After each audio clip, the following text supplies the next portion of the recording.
It's a case about when the particular taxpayer, Michael Makrylos, when Michael started to hold land as trading stock. Now, it's quite fact heavy, and essentially what I want to do is run through the story with you. I'm then going to ask you a question as to when you think he started to hold this particular land as trading stock. So here's our timeline. Here's our dwelling. There was 2 demountable dwellings on this particular block of land. The land was located up in Darwin, I think it was. Yes, Coconut Grove. Yes, I went on Google Maps and did the go back in time thing, and I have to admit it looks like a swamp. Which will become relevant very shortly.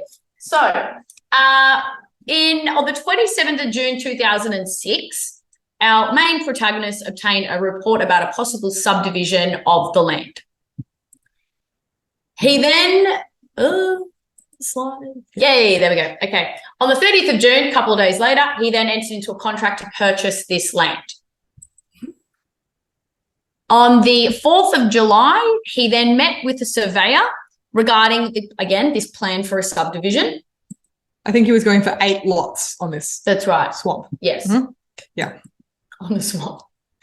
From the period of December 2006 until 26th of April 2007, he actually resided there, and it was with his wife as well. And the dog. And the dog. Sorry, James, should forget the dog. The dog was there too. Okay. There we go. So February 2007, so not long after moving in, there was a letter from the town planner, again talking about this potential plan for subdivision. These are all relevant facts. 12th of June 2007, there was a sketch prepared by an interior designer regarding the 10 dwellings. We've gone up. We were at 8. So we're now at 10 dwellings. Okay. Now, I should say on the 26th of April, I mentioned 2007, they moved out of the property. Now, apparently the reason for that was that there was an infestation of toads, which is potentially relevant for the swamp comment. So apparently during this matter in the tribunal, Michael said, well, we had to move out. There was an infestation of toads and my wife was terrified. And so, we had lived there. It was our main residence, but toads, which I can't blame him for that. Mm-hmm. We then had a rezoning application not long after that, which is the first rezoning application.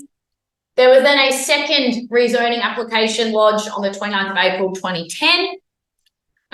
We then had... That was for 16 dwellings. That was for 16 dwellings. So, so we've gone from 8 to 10 to 16 dwellings. On the 18th of May 2011, the second rezoning application was approved.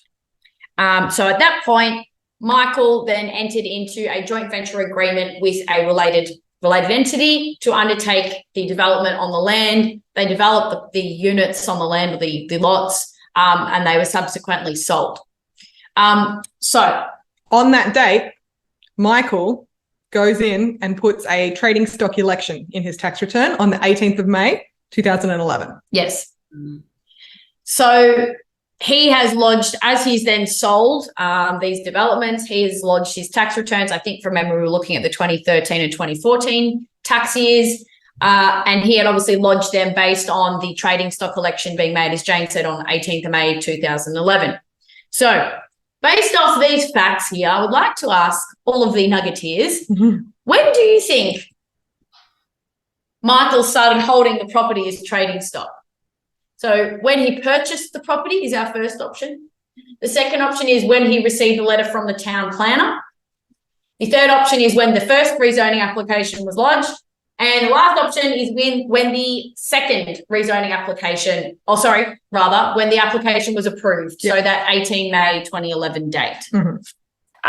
So what are the consequences again of a property becoming trading stock? So assuming it was acquired as a CGT asset, CGT capital, and then what happens when it flips? So the first thing is we have obviously a CGT event at the time that it starts becoming trading stock. So it's CGT event K4. So we've got that CGT event at that time. So if it's your main residence, when that CGT event happens, then great. You've disposed of your main residence and started holding it as trading stock, which is what he's clearly aiming for here. Because if it was his main residence, then any gains between 2006 when he bought it and 2011 when he made the election would be exempt as a main residence. So then when he sells it, he'll only be taxed on the gains between when it started being trading stock and when it's eventually sold. Understand. And he only lived there for like how long? Less than 6 months? Yeah. It was from, yeah, you're right. 4 or 5 months. Yeah, not long, but there were toes. Fair enough. Fair enough. Yeah. All right. Thank you. All 18 have voted. Thank you very much. Shall we see if they were correct? Yes. On the money here. Everyone's very suspicious. So what we ended up with at the tribunal was essentially they said, okay, we need to look at the objective intention of Michael. Is there a continuous cycle of operations? Looking at all of the facts that were available to us, obviously the facts we showed you were all objective facts. This case is actually, I've read this case in full and it was pages, and I think it was almost 100 pages long. It was very long because Michael brought witnesses with him. He gave a lot of oral testimony. Unfortunately for him, the judge described his testimony as argumentative, selectively evasive, vague, and unresponsive. Okay. So he was not well liked, and his credibility was shot to nothing. And so really what they looked at here was they said, well, from the get-go, you know, you were getting surveyor reports, you were looking at plans for subdivision. To us, it looks as if it was always your intention to hold this property as trading stock. You didn't really intend for this property to be your main residence. And there was a number of problems in the evidence. So, you know, he'd said, oh, I've done 1 to 2 property developments before. And then it came out in evidence that he'd carried out over 1,000 property developments. What? Yeah. So, yeah, as I said, his credibility was non-existent by the time this was being decided. And yeah, the tribunal ended up deciding that it was when he purchased the property. So well done to everyone that voted for that option. Yes. Yeah, well done, Nuggeteers, for being such skeptics.